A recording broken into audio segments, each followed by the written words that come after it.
And here we are again. While Nicole is about to hit the show floor right now, I'm sitting here with Lamprechter from Intel. He's the country manager of Germany and Austria for sales and the marketing group. Good morning. Good morning, Sascha. How's it going? Just great. Yeah. How are you? Day one of IFA. You know what?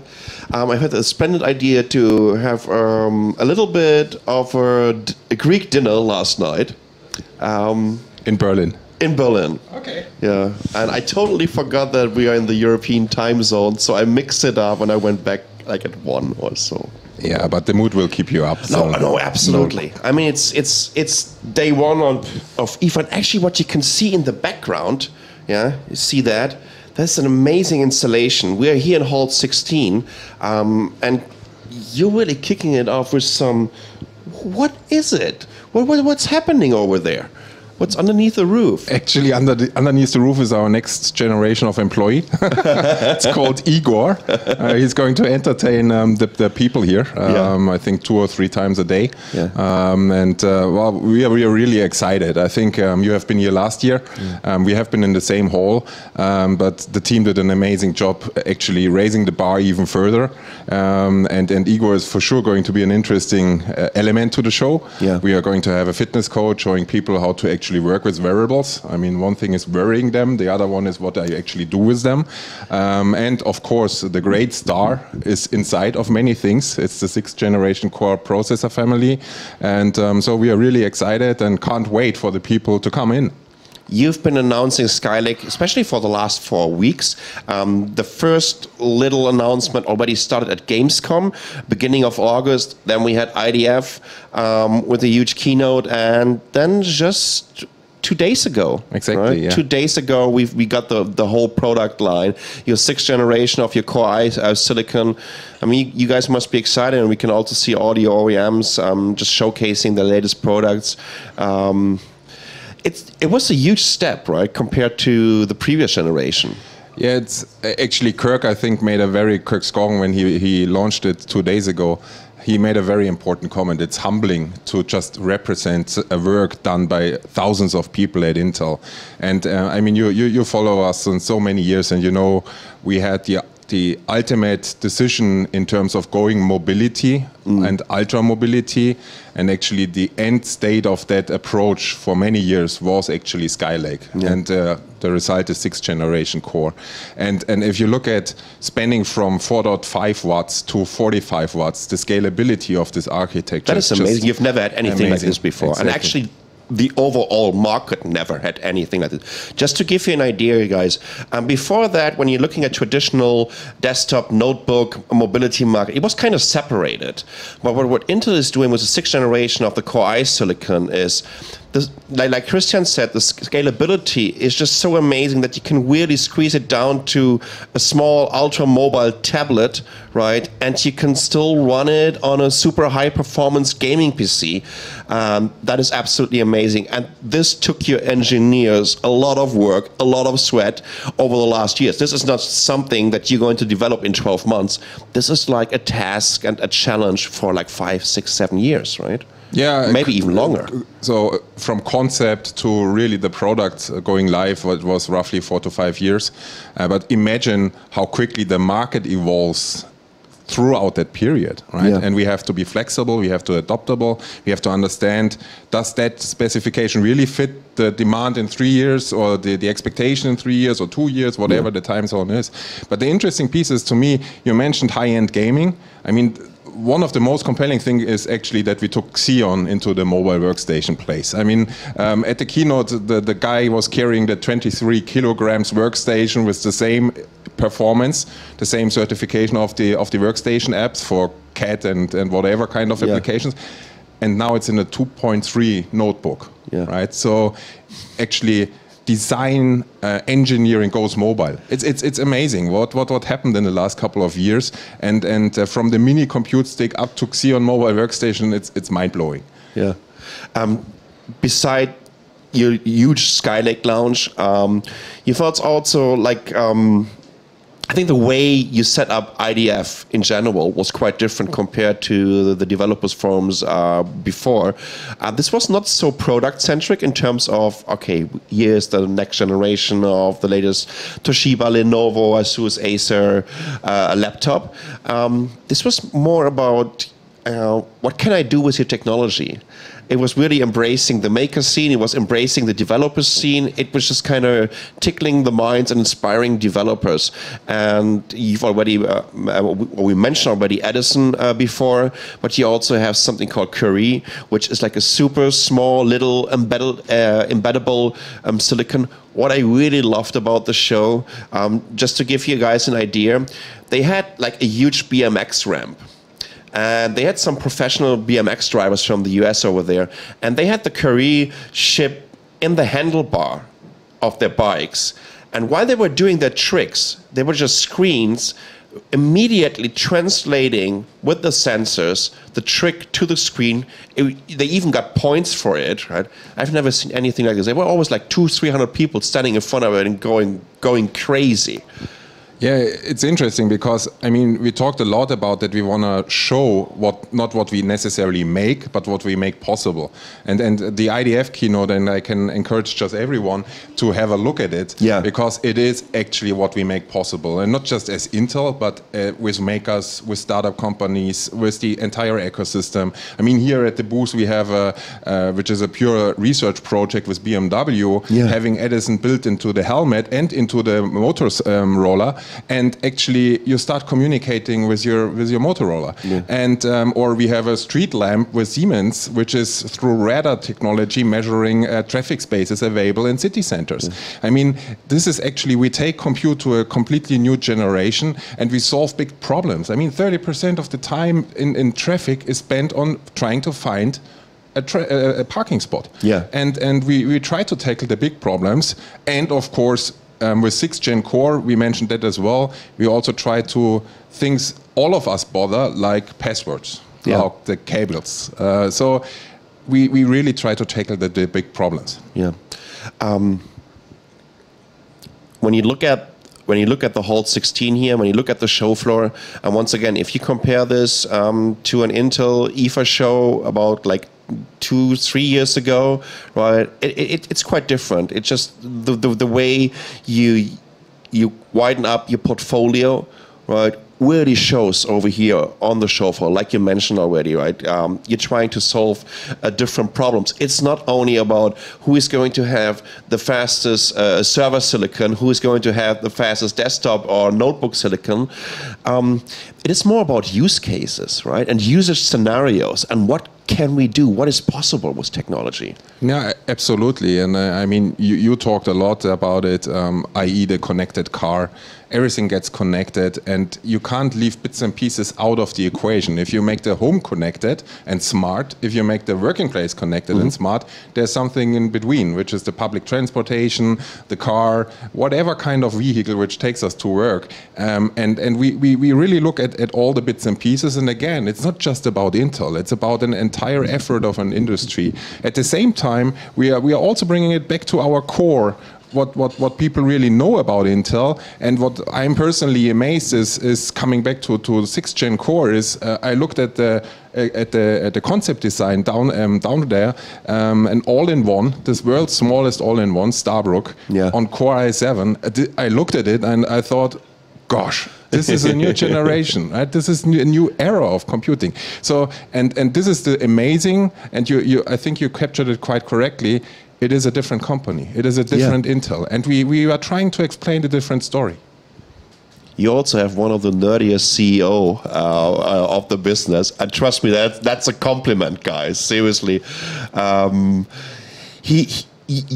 can really tell how he is embracing this transformation that you went through recently. Just really recently. It really happened in the last 2 or 3 years. And it's really showing.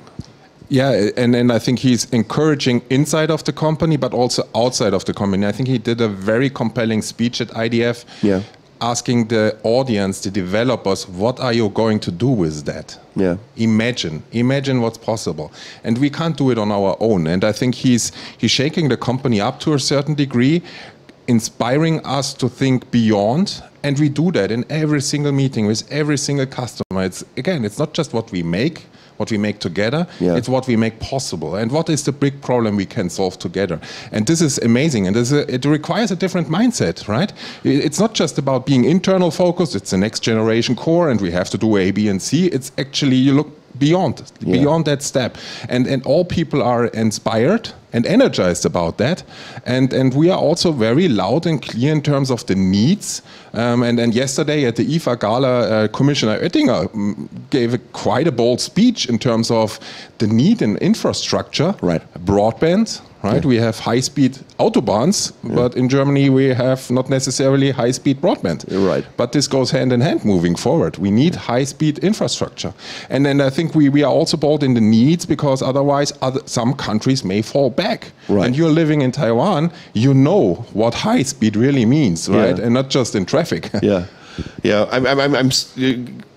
Whenever I come to Germany, or whenever I'm going to the US, right, and I have to deal with the so-called flat rate mobile internet, which isn't really a flat rate, because as soon as I get through my traffic package of like 3 or 5 gigabytes, this is what I'm spending in Taiwan a day, right, on mobile. I have LTE flat rate, and they don't care if it's 5 gigabytes, 50 gigabytes, or 5 terabytes, where you can go all in, and it's like 35 euros a month. Yeah, I mean, it's about water supply, electricity, roads, but also high-speed internet. And it drives me personally nuts that we still measure people on 1 gigabyte per month. I mean, that's ridiculous, right? Exactly. And it never changed in the last 10 years.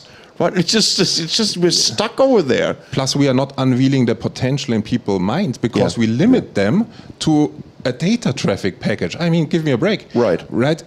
We need to be able to put our ideas, our inspiration into something digital to make it work, to share it with the community. And then all of a sudden, your smartphone or your 2-in-1 says, no data anymore. Wait another 20 days. which is what happened to my prepaid card that I have over here in Germany. Once again, I was kind of booking a new 1 gigabyte data package each and every day. Like every day. 1 gigabyte, because it's just so normal. It became so normal to me to be to use a lot of data while I'm mobile, to also use it as my Wi-Fi hotspot on my phone, and so therefore, I think you're absolutely right. And by the way, Commissioner Oettinger is also one who's really supporting the idea, who is really supporting the idea of overcoming this weird word, roaming. Right, it's just, I mean, we can roam in Europe from one country to another without having any borders. So why can't we do that with the internet? Right, the internet has no borders, doesn't know any borders. Yeah, I keep telling people data don't stop at borders. Right? Number one, and I think he was very clear yesterday, and he made that comment in many speeches. It's about a digital single market. European Union is not a union until we have solved that problem, and we ain't gonna be able to compete in the era of digital transformation if we don't solve that problem. And I think this is a very bold and very important comment, and I really hope that with the industry together, it's not that we are not talking to the politicians. I mean, and I understand that they have a completely different mindset, and they also have to take into consideration other perspectives. But at the end, every single day, the European Union is not acting, we are falling behind. It's just as simple as that. Yeah. Let's get back to what you guys are doing with Skylake. I think we will have to. The first products are getting into the market right now. I think Q4 will be the first quarter where we're going to see Skylake products. The very first products are about to enter the shelves, and Q4 there's more and more designs coming. I mean, Kirk mentioned up to 800 designs, 300 on the mobile part, 200 in all sorts of kind of desktop thing, if you might want to still call them desktop, because it's from compute stick to next unit of computing to desktops or whatever, and then 300 designs for our channel. I mean, the channel is still very strong, and the interesting piece for me in the channel is always what we think the product stands for and what the channel actually is making out of it. When we launched the next unit of computing, we thought it's going to be a desktop replacement. but fundamentally they took it into digital signage solutions, point of sale solutions, because all of a sudden they unveiled completely new business models. And I think this is the amazing thing in the ecosystem, and it's so vibrant. If you keep in mind where the ecosystem has been 3-4 years ago, I mean, we all talked about PCs not growing anymore. It's all about tablets and smartphones. Yes, it is, but at the end, compute is growing. And the more innovation we bring to the market, the better it is. For those guys in the chat, if you guys have any questions regarding Intel, latest Skylake generation, what's happening here at IFA and at IDF, just feel free to ask them. I try to pick up some questions, whether it's for Christian or for me and you know, all our other guests. We try to kind of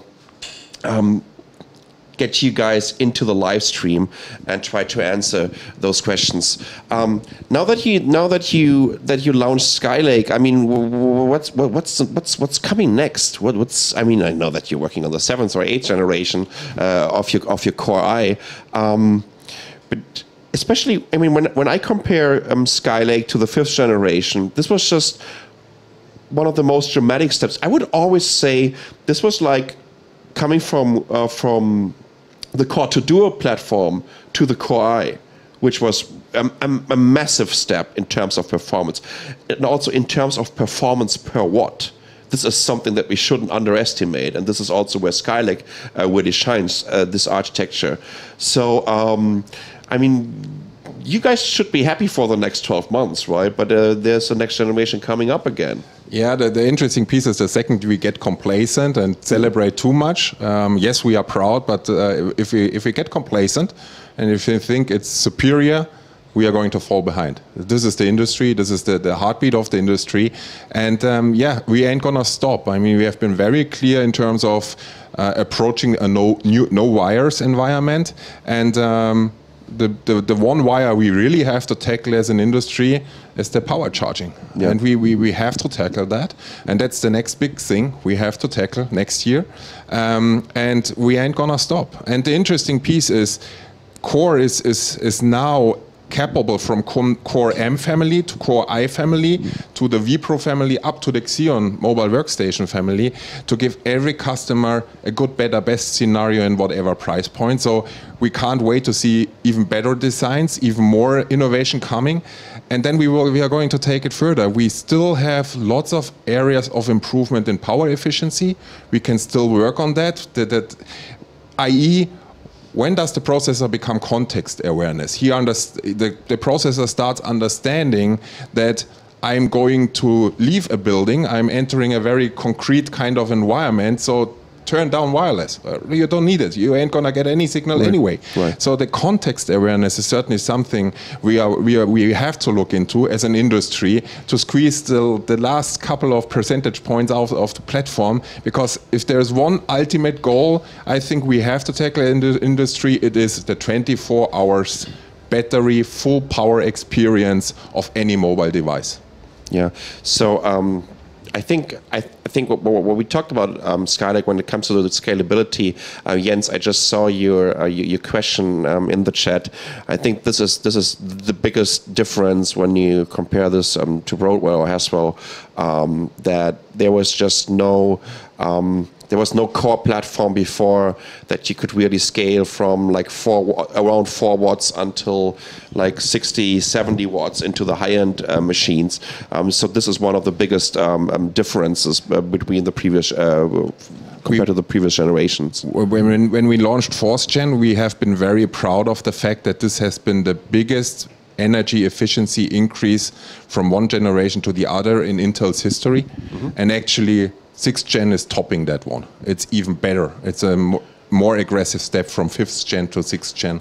And I think it is amazing if you look at the 14 nanometers technology and then the right microarchitecture getting married with each other, and then you unleash the potential of both. There's another question. Georg on our German chat is asking, what about the integrated HD Intel GPUs or the graphic cards? You're becoming quite competitive, even compared to the traditional GPU manufacturers. Yeah, I mean, you know, we are coming a long way in graphics, right? It's not something we changed overnight. We talked about it for many years, and we made step by step. And I mean, on the graphics side of the house, the improvement on integrated graphics is massive. If you look at how much on the die the graphics piece already is, it's extremely aggressive. And I think we ain't gonna stop there, because the interesting piece is all becomes HD, all moves towards 4K, and you need massive graphics power for that. Our aim is with Iris Pro, we look at the 80% market of the discrete portion, and I think we are on a good path there, but we ain't gonna stop because there is infinite need for graphic power, and this is great. And if you then look at the scenarios we talked about recently in terms of autonomous driving, for example, when you do this video capturing, you really have to understand what's going on. Or look at the drones with the RealSense technology. When you really look at HD quality, and they start to anticipate, and they do it already these days, they start to anticipate barriers or whatever is going to happen immediately to them. They have to react, and this requires massive power on the platform, and we ain't gonna stop. Yeah. Actually, what you just mentioned, and I would like to pick it up and explain it a little bit for the guys that are watching us right now.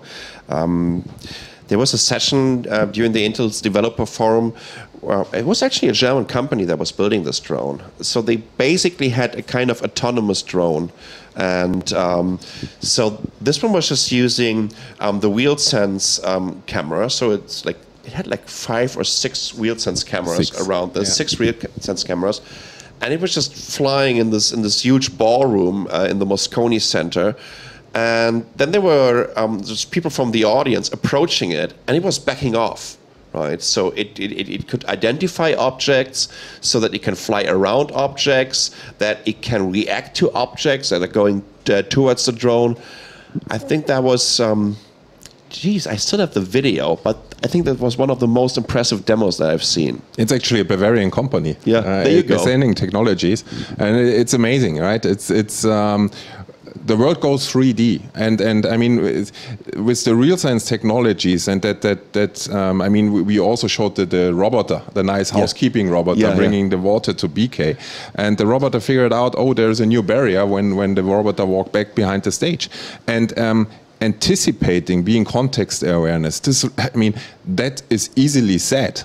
Putting it in compute and in the algorithm to really make it work, this is a massive work ahead, but it is already working. And you mentioned the video. This is very impressive, and I think it's online because the drone is flying through a forest at a given speed, and you just give GPS 0.1, GPS 0.2, and the drones keep flying. Drones keep flying. It's amazing. I mean, in a forest, even humankind sometimes bump into one or the other tree. Guys, it's going to happen. The drones are coming, seriously. And I know, I mean, it became a huge market. And to see what those analysts are estimating for the drone market and for the autonomous market in the next 5 years is absolutely amazing. And of course, also huge potential for Intel. Christian, thank you so much for joining us here.